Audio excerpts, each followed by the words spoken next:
नमस्कार दोस्तों, उद्भव सर मैथ्स यूट्यूब चैनल पर आप सभी का स्वागत है। दोस्तों, आज की जो टॉपिक है वो है विराम चिन्ह क्या है। तो आइए हम जानते हैं विराम चिन्ह क्या है। विराम का अर्थ होता है रुकना, ठहराव। जब हम बोलते समय, दूसरों से बात करते समय बीच बीच में रुकते हैं या किसी स्वर या शब्द पर विशेष जोर देते हैं या कभी दूसरे शब्दों पर विशेष जोर देते हैं, कभी कभी हम उतार चढ़ाव के साथ अपनी बात कहते हैं, इसी उतार चढ़ाव को विराम चिन्ह कहा जाता है। श्री कामता प्रसाद गुरु जी ने विराम चिन्हों को अंग्रेजी से लिया हुआ मानते हैं। वो पूर्ण विराम को छोड़कर शेष सभी विराम चिन्हों को अंग्रेजी से संबद्ध करते हैं। श्री कामता प्रसाद गुरु के अनुसार विराम चिन्हों की संख्या 20 है। तो आइए आगे देखते हैं। हिंदी में विराम चिन्ह: अल्प विराम, कॉमा जिसे कहते हैं, अर्ध विराम, सेमीकोलन, उप विराम, अपूर्ण विराम, पूर्ण विराम, फुल स्टॉप, विस्मय आदि बोधक चिन्ह या आश्चर्य चिन्ह, निर्देशक चिन्ह, संयोजक चिन्ह, सामासिक चिन्ह। देखिए इस प्रकार से उदाहरण चिन्ह, अवतरण चिन्ह, इकहरा अवतरण चिन्ह, सिंगल इन्वर्टेड कॉमा और विवरण चिन्ह, पुनरुक्ति सूचक चिन्ह, लाघव चिन्ह, लोप चिन्ह, पाद चिन्ह, दीर्घ उच्चारण चिन्ह, पाद बिंदु, हंस पद, टीका सूचक, तुलना सूचक या समानता सूचक चिन्ह, समाप्ति सूचक चिन्ह, कोष्टक चिन्ह और प्रश्नवाचक चिन्ह। तो दोस्तों, इन चिन्हों को आप जरूर ध्यान से देखिए। कई बार इन्हीं चिन्हों को देखकर परीक्षाओं में पूछा जाता है ये कौन सा चिन्ह है। पहला जो है, अल्प का अर्थ क्या होता है? अल्प का अर्थ होता है थोड़ा। अल्प विराम का अर्थ हुआ थोड़ा विश्राम अथवा थोड़ा रुकना। बातचीत करते समय अथवा लिखते समय जब हम बहुत सी वस्तुओं का वर्णन एक साथ करते हैं तो उनके बीच बीच में अल्प विराम का प्रयोग करते हैं। जैसे भारत में गेहूं, चना, बाजरा, मक्का आदि बहुत सी फसलें उगाई जाती हैं। तो यहाँ पे हम थोड़ी देर के लिए रुके हुए हैं। अब बात करते हैं अर्ध विराम, सेमीकोलन की। पूर्ण विराम से कुछ कम, अल्प विराम से अधिक देर तक रुकने के लिए अर्ध विराम का प्रयोग किया जाता है। यानी एक वाक्य या वाक्यांश के साथ दूसरे वाक्य या वाक्यांश का संबंध बताना हो तो वहां अर्ध विराम का प्रयोग होता है।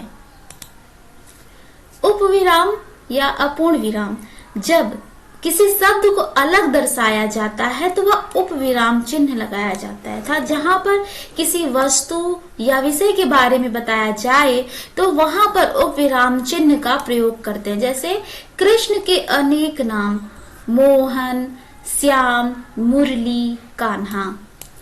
अब बात करते हैं पूर्ण विराम। पूर्ण विराम का अर्थ है पूरी तरह रुकना या ठहरना।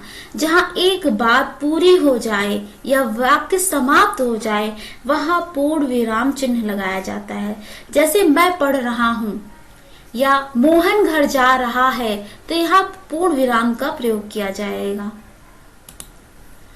विस्मय आदि बोधक चिन्ह का प्रयोग वाक्य में हर्ष, विषाद, विस्मय, घृणा, आश्चर्य, करुणा, भय इत्यादि का बोध कराने के लिए किया जाता है। अर्थात इसका प्रयोग अव्यय शब्द से पहले किया जाता है। जैसे हाय, आह, शी, अरे, शाबाश। ठीक है।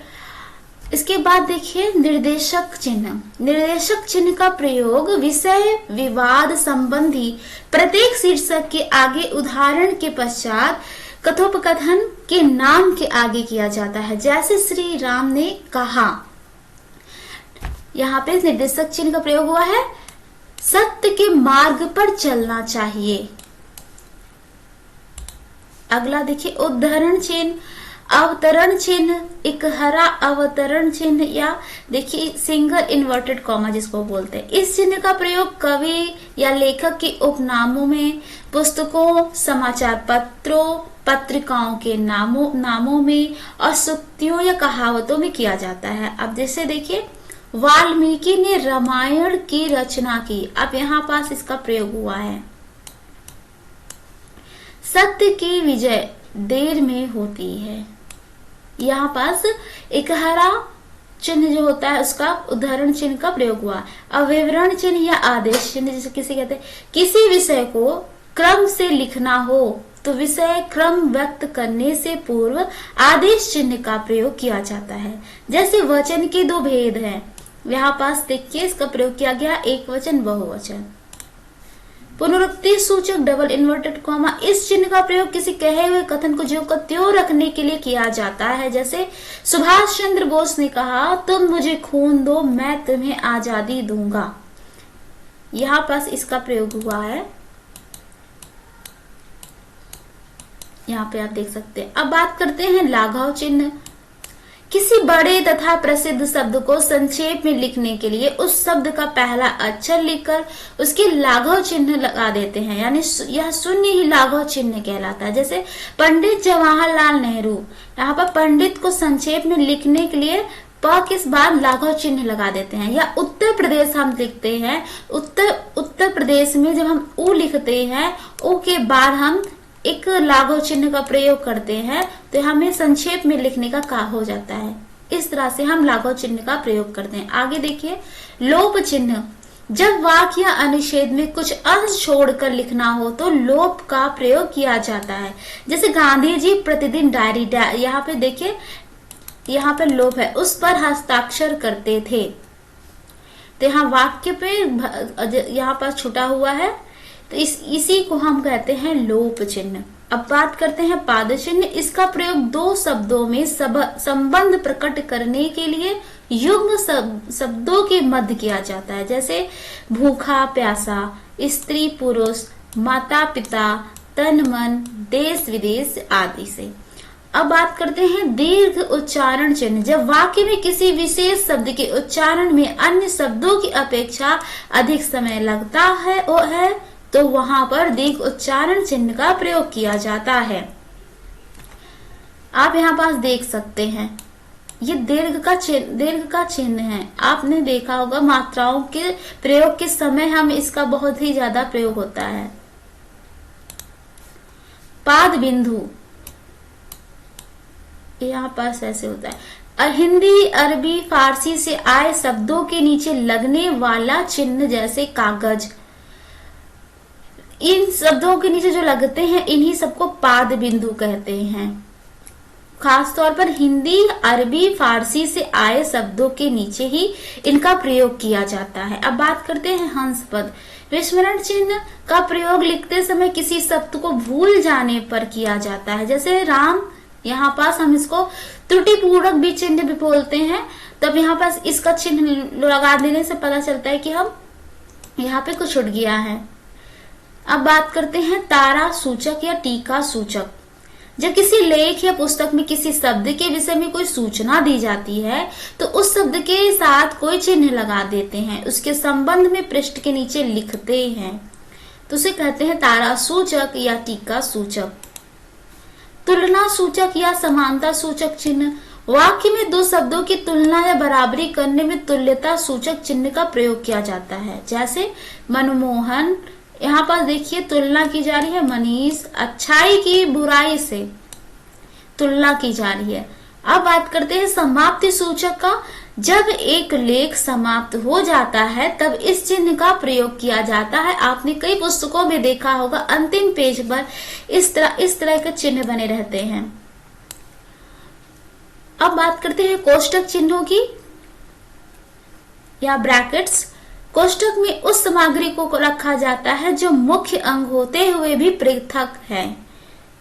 प्रश्नवाचक चिन्ह। जब किसी वाक्य में सवाल पूछे जाने का भाव उत्पन्न हो तो उस वाक्य के अंत में प्रश्नवाचक चिन्ह का प्रयोग किया जाता है।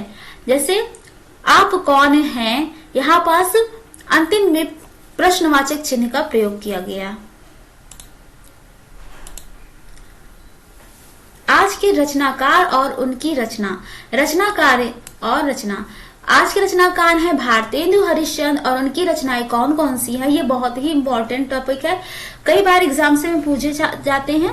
तो आइए जानते हैं। प्रेम मलिक, प्रेम सरोवर, गीत गोविंदानंद, वर्षा विनोद, विनय प्रेम पचासा, प्रेम फुलवारी, वेणु गीति, दशरथ विलाप, फूलों का गुच्छा खरी बोली में है, और राम सहाय दास जी की राम सतसई। तो दोस्तों ये थी आज की टॉपिक। आप सभी को कैसी लगी या कुछ भी छूट गया हो तो आप कमेंट सेक्शन में हमें जरूर बताइएगा ताकि हम उसमें सुधार कर सके। उद्भव सर मैथ्स यूट्यूब चैनल को सब्सक्राइब कर लें, बेल आइकॉन को दबाएं ताकि आपको टाइम टू टाइम सारी वीडियो की नोटिफिकेशन मिलती रहे। मैथ्स की क्लास शुरू हो चुकी है, आप देख सकते हैं। और उद्भव सर मैथ्स यूट्यूब चैनल को लाइक शेयर एंड कमेंट करना बिल्कुल भी ना भूलिएगा। Thanks for watching. जय हिंद, जय भारत।